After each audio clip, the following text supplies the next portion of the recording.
It's weekly video time. I'm Rick Plum with Lucia Capital Group.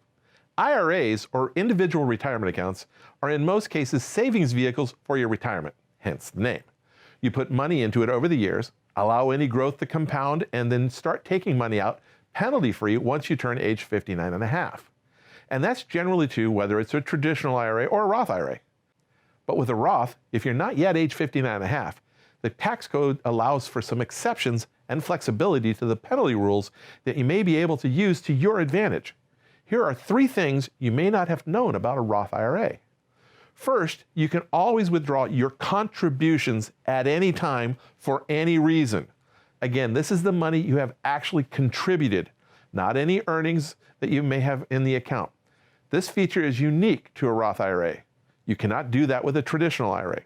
So if you've opened a Roth and contributed, say, $6,000 to it this year, and the investments grew your balance to $7,000 later on, you're eligible to take out that original $6,000 contribution at any time, at any age. It's the additional $1,000 in earnings that could trigger penalties and taxes if you withdraw it without following the rules. Now, this freedom is nice, but keep in mind that if you take out these contributions, the money is no longer working for you. So it's best to do this only as a last resort. As for accessing the earnings pre-age 59 and a half, there are a couple of ways to do that.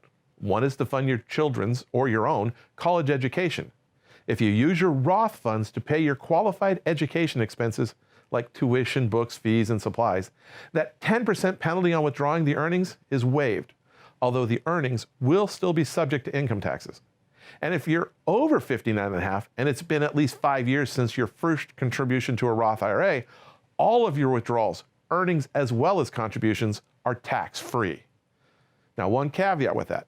Check to make sure that the distributions don't affect your financial aid if you're looking for extra help through FAFSA. Another way to access the earnings pre-age 59 and a half is for a first-time home purchase.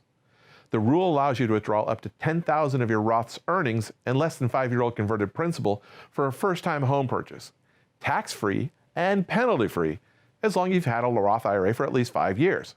What's more, this $10,000 homeowner exemption is in addition to all the contributions that you made and conversions that you made more than 5 years prior.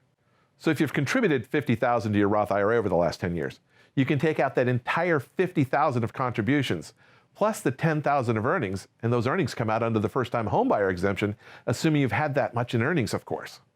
Now make sure you adhere to the 5-year rule for this one as well. So as you can see, the Roth IRA has some distinct advantages that other traditional retirement savings vehicles do not. As always, check with your financial advisor before you make any decision about taking money out of your Roth, as everyone's individual situation is different.